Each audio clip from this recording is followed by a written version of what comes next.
کہا کیا غور سے دیکھا کہ رسول اللہ صلی اللہ علیہ وسلم نے بتایا تھا کہ ابرص کے داغ ہوں گے، ابرص کے داغ ہوں گے ایک دو، پہچان کرنی ہے، اویس نام ہے، کرنی تو ملا ہے، اویس نام ہے، یمن سے آیا تاکہ کہا کہ رسول اللہ صلی اللہ علیہ وسلم نے مجھے کہا تھا کہ جب کبھی آپ سے ملاقات ہو جائے تو آپ سے اپنے حق میں دعا منگوا۔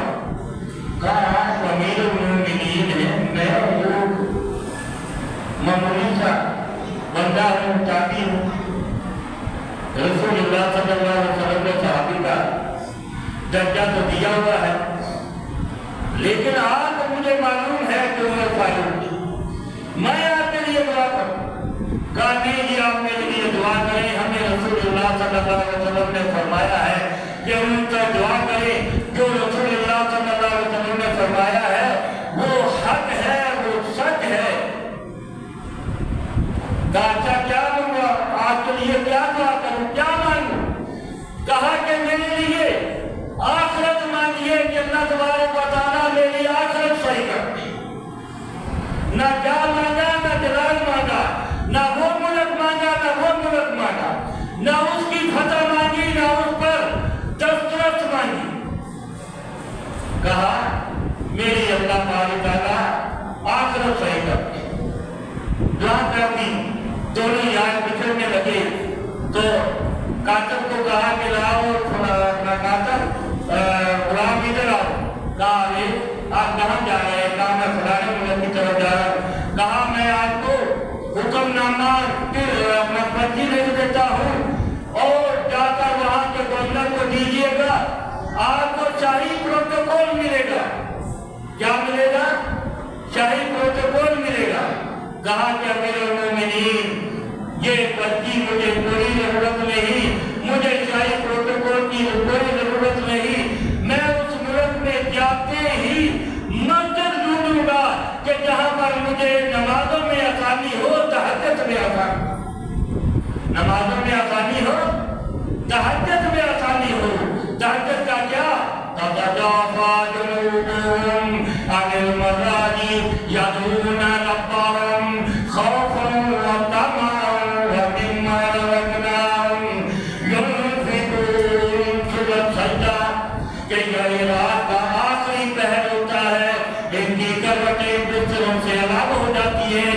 يدعون ربهم، یہ اپنے رب کو پکارنا شروع کر دیتے ہیں، دوزخ کے ڈر سے، دوزخ کے ڈر سے، جنت کی لعنت سے، اور اللہ کی راہ میں خرچ کرتے ہیں، اور ان کو اللہ تبارک و تعالیٰ وہ عطا کرے گا کہ جو آج تک کسی آنکھ نے نہیں دیکھا۔ یہ ہے مسجد کہ مجھے شاہی پروٹوکول نہیں چاہیے، فاروق مجھے راستہ بتا دو کہ جہاں پر میں مسجد میں آسانی سے رہوں اور اللہ کا نام لے سکوں۔ کہا وابستہ رہیے گا میری بات سے، کہ کہا کہ وہ حبشی عورت کہاں ہے؟ کہا یا رسول اللہ صلی اللہ علیہ وسلم رات اس کا وقت آ گیا، 3-4 پورے ہو گئے، فوت ہو گئی، تو ہم نے اس کو نہلایا کفنایا اور جا کر دفنا دیا ہے جنازہ پڑھ کر۔ کہا نبی نے بتایا؟